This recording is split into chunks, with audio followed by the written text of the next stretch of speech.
মাসি পিসি গল্প থেকে মোস্ট ইম্পর্টেন্ট কয়েকটা এমসিকিউ আর হচ্ছে সিকিউ তোমাকে দিব। সো আমরা যদি অ্যানালাইজ করে দেখি, এই মাসি পিসি গল্প থেকে প্রত্যেকটা বোর্ডে দুইটা তিনটা এমসিকিউ আসছে এবং সৃজনশীল সৃজনশীল আসছে প্রত্যেকটা বোর্ডে, কিন্তু মাঝে মধ্যে কয়েকটা বোর্ডে আসে নাই। সো আমি তোমাদেরকে বলি এই অধ্যায়টা এমসিকিউর জন্য তোমরা পড়তে হবে তোমাদের 100%। কয়েকটা দিচ্ছি, জাস্ট চালু করে দেখে নাও শেষ মুহূর্তে। এই গল্পের লেখক সম্পর্কে তোমাকে একটু ধারণা নিতে হবে। মানিক বন্দ্যোপাধ্যায় জন্মগ্রহণ করছে মূলত কোথায়, এটা পড়তে হবে। আর হচ্ছে কত সালে জন্মগ্রহণ করছে, ঠিক আছে, 1908 সালে জন্মগ্রহণ করছে। এরপরে সবচেয়ে ইম্পর্টেন্ট যেটা, সে কত বছর বেঁচে ছিল এটা একটু জানো। 48 বছর মাত্র বেঁচে ছিল লেখক। এই লেখক মাত্র কি 48 বছর, ঠিক আছে। তো অতসী মামি এই গল্পটি অর্জিত, দেখো দেখো, বিএসসি পাশ করছে। জাস্ট এটা এতটুকু পড়তে হবে তোমাকে। এখন আমরা চলে যাই মেন কাহিনীতে, গল্প থেকে। এই লেখকের কয়েকটা উপন্যাস একটু মনে রাখতে হবে। পদ্মা নদীর মাঝি, ঠিক না, এটা একটা উপন্যাস। আর একটা হচ্ছে দেখো দিবারাত্রির কাব্য, এটা একটা উপন্যাস।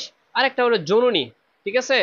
আচ্ছা, এগুলো হচ্ছে কি, এরপরে হচ্ছে দেখো পুতুল নাচের রীতিকথা ছিন্ন, এগুলো হচ্ছে উপন্যাস। জাস্ট এগুলো একটু পড়ে নিও বাস। এখন আমরা যাই মেন কাহিনীতে। সালতি সালতি সালতি থেকে কি তোলা হচ্ছে মূলত, কর। কর মানে কি জানো? কর মানে হচ্ছে, আমরা বন বলি না বাংলা ভাষায় এটা। সালতি কোথায় লাগানো ছিল? লাগানো ছিল কি কালের দ্বারে। আচ্ছা, এই গল্পটার মেন কাহিনীটা একটু বলি আবার। দুইজন ব্যক্তি, মাসি আর পিসি, হ্যাঁ। মার বোনকে বলা হয় মাসি, আর বাপের বোনকে বলা হয় পিসি। মাসি আর পিসি একসাথে মানে এই মিলেমিশে চলতেছে। এখানে তারা প্রত্যেকদিন কি কার্যক্রম করে। এখন এই মাসি আর পিসির এটার মধ্যে যে তাদের বিয়ে হয়েছিল, পরে কি করছে যে জামাই আর তাকে নেয় না এরকম, ঠিক আছে। তারপর একদিন জামাই নিতে আসছে, তারপর ধা দিয়ে দৌড়ানো দিছে। আর তাদের সাথে আরেকজন ব্যক্তি হেল্প করতো। এই তিনটা চরিত্র নিয়ে মূলত এই গল্পটা। আমি 1 মিনিটে তোমাকে বোঝানোর চেষ্টা করছি 1 ঘন্টার বা 2 ঘন্টার একটা গল্পকে, ঠিক আছে। জাস্ট তুমি একটু ধারণা নিতে পারলে বানিয়ে লিখতে পারবা। তাদের দৈনন্দিন বিভিন্ন কাজে বিভিন্ন বাধা হইতো, মানুষ অনেক কিছু বলতো, তারা আবার দাও দিয়ে দৌড়ানো দিত মানুষদেরকে, ঠিক আছে। মানে সমাজে তারা সুন্দরভাবে সুষ্ঠুভাবে চলার চেষ্টা করতো, মানুষ মাঝে মাঝে তাদেরকে ক্যাপাইতো।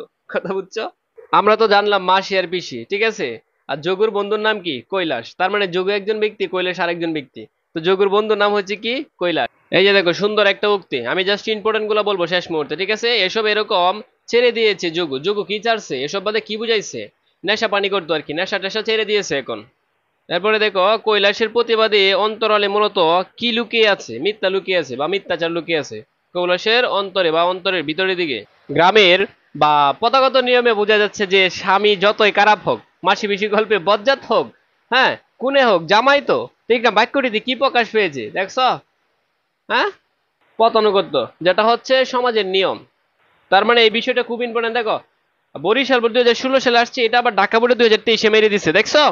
আচ্ছা, এই যে দেখো, এটা দ্বারা আবার কি বোঝাচ্ছে? বজ্জাত হোক, কুনে হোক, জামাই তো। মাসি পিসির গল্পে পিসির ওই উক্তির মধ্য দিয়ে কি প্রকাশ পেয়েছে? এটা হচ্ছে সামাজিকতা আর কি দায়িত্ববোধ। মাসি পিসি গল্পের একজন গুন্ডা ব্যক্তি আছে, তারা গুন্ডা বলতো কোন ব্যক্তিকে? তারা কি ওসমানকে তারা কি বলতো? গুন্ডা বলতো, হ্যাঁ। দেখো কি বলছে, যোগু আর যোগু নেই এখানে। যোগুর চরিত্রের কি বোঝানো হয়েছে? যে চারিত্রিক পরিবর্তন হয়েছে, বুঝছো? যোগু আর আগের মতো যোগু নেই। মরতে মোরা মেয়েকে পাঠাবো না, মানে আমরা বেঁচে থাকতে মেয়েকে পাঠাবো না, এই কথা কে বলে? পিসি বলে। এই মাসি পিসি, এই আহলাদি, এই ব্যক্তি, এটা মূলত কি যোগুর স্ত্রী, ঠিক আছে। এই আহলাদিকে কেন যোগুর কাছে পাঠানো, মানে পাঠায় নাই? নির্যাতনের বই, প্রচুর নির্যাতন করতো। এবং এই গল্পের মধ্যে আমি বলি তোমাদেরকে, এই আহলাদি থেকে ইম্পর্টেন্ট সবচেয়ে বেশি কথা বলছো, এই চরিত্রটা একটু ভালো করে পড়তে হবে তোমাদেরকে। আহলাদির দিকে চল চল চোখে তাকায় কি রহমান, কারণ রহমানের কি নির্যাতনে একজন মেয়ে মারা গেছে অলরেডি। কথা বুঝছো? মাসি পিসি গল্পে, মাসি পিসি গল্পের অল্প দিন আগে কার মেয়েটা শ্বশুর বাড়িতে মারা গেছে? রহমানের। এজন্যই মানে চল চল চোখে তাকিয়ে থাকতো এবং চোখে পানি পড়তো, এরকম বোঝাইছে। বুড়ো রহমানের মেয়েটা কতদিন আগে শ্বশুর বাড়িতে মারা গেছে? এটা হচ্ছে অল্প কয়েকদিন। অল্প কয়েকদিন। মাসি পিসি গল্পে অল্প কয়েকদিন আগে কার মেয়েটা? এই যে বারবার একই কথা, ঠিক আছে, রহমানের মেয়েটা। কারণ কি জানো? শ্বশুর বাড়িতে না যাওয়ার জন্য দাপাদাপি দাপাদাপি করে কেঁদেছে। কে কেঁদেছে? রহমানের মেয়েটা, তাও জোর করে পাঠাইছিল, ঠিক আছে। তাও কি জোর করে পাঠাইছিল। আহলাদি ও বুরু রহমানের কন্যা, তারা দুইজনেই কি নির্যাতিত। তারা দুইজনেই কি নির্যাতিত, ঠিক আছে। মরবে তোমরা, ঠিক আছে। মরবে তোমরা মানে কি ভয় দেখাইছে? মরবে তোমরা মানে কি ভয় দেখাইছে। মাসিপিসি গল্পে কোন রোগে মহামারী? কলেরা রোগে। মাসিপিসি রোগে, মাসিপিসি গল্পে কোন রোগে মহামারী? কলেরা রোগের মধ্যে কি মহামারী অনেক। মাসিপিসি গল্পে এই আহ্লাদির বাবা কি রোগে মারা গিয়েছিল বলতো? কলেরা রোগে। এগুলো ইম্পর্টেন্ট, কারণ একটা গল্পের মধ্যে কি কি রোগ আছে, কি চরিত্র আছে, এগুলো জানতে হবে। কলেরায় আহ্লাদির পরিবার কতজন সদস্যকে হারিয়েছিল বলতো? তিনজনকে হারিয়ে, মানে তিনজন মৃত্যুবরণ করছে। তিনজন সদস্য কোন রোগে মারা যায়? দেখো বারে বারে একই কথা, হ্যাঁ, কলেরা রোগে মারা যায়। আচ্ছা, মাসিপিসি গল্পে কোন পাখির কথা উল্লেখ আছে? শকুনের। মাসিপিসি গল্পে কোন পাখির কথা? শকুনের, ঠিক আছে। শকুন কিসের প্রতীক? দুঃখের প্রতীক, ঠিক আছে, বা দুঃসময়ের প্রতীক। কথা বুঝছো? এগুলো জানতে হবে। এই আহ্লাদের বাপ বা বাবা দুর্ভিক্ষের সময় মাসি পিসির কি চাটাই করছিল? ঠিক আছে, খাওয়া। কিসের জন্য খাওয়া ছাঁটাই করছিল? অভাবের তাড়নায়, অভাবে খুবই অভাব ছিল। ঠিক আছে, আহ্লাদি সবসময় দায়িত্ব মাসি পিসি কেন নিয়েছিল? কারণ কি এটা? কারণ হচ্ছে পিতৃ মাতৃহীন, মানে পিতাও নাই মাও নাই, ঠিক আছে, পিতাও নাই বাবাও নাই, এরকম বুঝেছে। কি বলছে? রোগের কথা বললেই কলেরা, রোগের কথা বললেই কলেরা। একজন ব্যক্তি কখন স্বামীর বাড়ি থেকে বাপের বাড়ি আসে? মানে দুর্ভিক্ষের সময় কখন কি? বিশেষ করে মানে যারা হচ্ছে দুর্বল, তারা অভাবের তাড়নায় আসে। কথা বুঝছো? আচ্ছা যাই হোক, মাসি পিসি গল্পে জীবিকার তাগিদে কি ব্যবসা শুরু করছে? কি ব্যবসার উল্লেখ আছে? শাকসবজি। আমি তোমাকে অল্প সময়ের মধ্যে, তুমি যে আধা ঘন্টা যে এমসিকিউ পড়তে, আমি তোমাকে মাত্র 5 মিনিটে এমসিকিউ শিখিয়ে দিব। ঠিক আছে? তারা শাকসবজি কি দিয়ে নিত? হ্যাঁ, সালতি দিয়ে। সালতি মানে কি? সালতি মানে হচ্ছে নৌকা। তারা নৌকা বেয়ে, হ্যাঁ, কি বাজারে বিক্রি করতেন? এই তরি তরকারি, ঠিক আছে, শাকসবজি, ফলমূল, এগুলা। একটা বাগধারা আছে, উড়ে এসে জুড়ে বসা, এটা হচ্ছে অনধিকারের চর্চা। উড়ে এসে জুড়ে বসাকে বলা হয় কি? অনধিকারের চর্চা। নিজেকে তার ছেঁচড়া লাগতো, বুঝছো? এই ছেঁচড়া কথা তাকলিক কেডা আছেন? হুম, আহ্লাদি। এই যে দেখো, কিছু উক্তি আসে মাঝে মধ্যে, হ্যাঁ। দুজনে মিলে কাজ করছে যেন একজনে করছে, এটা দ্বারা কি বুঝাইছে? বোঝাপড়া। মানে একজনে দুইজনে কাজ করতেছে, এখানে বোঝা যাচ্ছে যেমন একজনে করতেছে, এরকম দুইজনের কাছে একজনে করা। কিছু শব্দের অর্থ দেখি আমরা। সালতি শব্দের অর্থ কি? নৌকা। ঠিক আছে। সালতি কি কাঠের তৈরি? মূলত এটা তাল, তাল, তাল বা শাল। ঠিক আছে। কদম চাটা চুল বলতে কি বুঝাইছে? ছোট ছোট করে চুলগুলো কাটে না, এটাকে বলা হয় কদম চাটা চুল। ঠিক আছে। নৌকা চালানোর জন্য যে বাঁশ বা কুটা ব্যবহৃত তাকে বলা হয় কি? লগি। এটা তো সবাই জানো। সমর্থ শব্দের অর্থ কি? সমর্থ। ঠিক আছে। খুনসুটি শব্দের অর্থ হচ্ছে হাসি তামসা করা। খুনসুটি মানে কি? হাসি তামসা করা। আচ্ছা, 65 শব্দের হচ্ছে ফ্যাকাশে। ফ্যাকাশে মানে দেখা, দেখতে ভালো দেখা যায় না, এরকম। ব্যঞ্জন শব্দের অর্থ হচ্ছে তরি তরকারি বা রান্না করা তরকারি। কথা বুঝছো? আচ্ছা, এরপরে দেখো, রসুই ছালা সব বলতে কি বুঝাইছে? রসুই ছালা, এটা হচ্ছে রান্না করা। এরপরে মোস্ট ইম্পর্টেন্ট, মাসি পিসি গল্পটি কোন পত্রিকায় প্রকাশিত হয়? এটা হচ্ছে কি? পূর্বাশা। এবং এইটা কোন গ্রন্থ থেকে সংকলিত করা হয়েছে? পরিস্মৃতি। ঠিক আছে। সর্বশেষ, মাসি পিসি গল্পের উপজীব্য বিষয়টা কি? এটা হচ্ছে নারী জীবনের অস্তিত্বের সংগঠন, বা মানে যেটাকে বলা হয় কি জানো?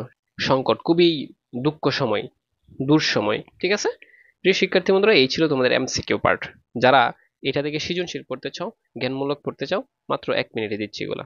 দেখো, বজ্জাত হোক, কুনে হোক, জামাইতো, ঠিক আছে, উক্তিটি কার? এবং দেখো, যুদ্ধের আয়োজনে, যুদ্ধের আয়োজন করে তৈরি হয়ে তাকে মাসি পিসি, মানে যুদ্ধ করার জন্য তারা তৈরি। এই উক্তিটা কি বুঝাইছে? এটা একটু পড়বা, কারণ এটা অস্তিত্বের লড়াই। এরপরে দেখো, মাসি পিসি যে রোজগার করতো, কি উপায় বেছে নিয়েছিল? তারা ব্যবসা করে না? জাস্ট এটা স্ক্রিনশট নিতে পারো। মাসি পিসি, এখান থেকে তুমি যে জ্ঞানমূলক গুলা পড়বা, এই যে একটু এটা পড়তে হবে। ঠিক আছে। এই যে দেখো, মাসি পিসি গল্পের সার কথা কি? নারীর সংগ্রামী জীবন। ঠিক আছে, এটা হচ্ছে প্রধান কথা। জাস্ট এক নজরে এগুলো জাস্ট একটু দেখে যাবা শেষ মুহূর্তে। যারা শেষ মুহূর্তে কিছুই পড়ো না, সারা বছর কিছুই পড়ো না, শেষ মুহূর্তে এসে টেনশন হচ্ছে, এই ভিডিওটা একটু দেখো, 30 সেকেন্ডে সব শেষ করে দিব। শেষ মুহূর্তে তুমি সকল বিষয়ের 100% কমন সাজেশন, পিডিএফ সাজেশন নিতে পারবা। এই নাম্বারে হোয়াটসঅ্যাপ করো। এখন কত হচ্ছে স্যার? সাজেশন কত? সকল বিষয়ের, যেমন আইসিটি তুমি বলো, আইসিটি থেকে শুরু করে বাংলা প্রথম পত্র, দ্বিতীয় পত্র, ঠিক আছে, গ্রুপের সাবজেক্টের প্রত্যেকটা প্রথম পত্র, দ্বিতীয় পত্র সহ সকল সাবজেক্টে তুমি প্রায় 13টা সাবজেক্টের কি পাবা? একদম পিডিএফ সাজেশন ফ্রিতে পেয়ে যাবা। শুধু কাদের জন্য? যারা আমাদের 610 টাকার কোর্সে ভর্তি হবে, আইসিটি আর হচ্ছে ইংলিশ শেষ মুহূর্তে পাশের টেকনিকের কোর্সে ভর্তি হবে। আর যারা শুধু পিডিএফ নিতে চাও, তারা হচ্ছে 350 টাকাতে নিয়ে সকল বিষয়ের পিডিএফ তুমি নিতে পারবা। যেখানে একটা পত্র নিলে লাগবে 50 টাকা, কিন্তু এক পত্রই দেওয়া যাবে না, অলটা নিতে হবে। ঠিক আছে, গ্রুপের সহ সকল বিষয়ের তুমি সাজেশন পাবা, পিডিএফ সাজেশন একদম স্মুথলি ভাবে তুমি পেয়ে যাবা।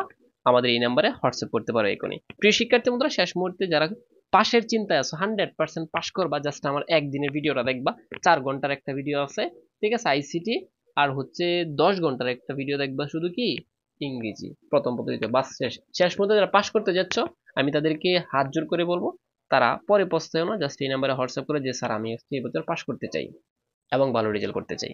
ঠিক আছে, টেনশন হচ্ছে, কোনো টেনশনে কিছু নাই, এই নাম্বারে এখনই যোগাযোগ করতে পারো।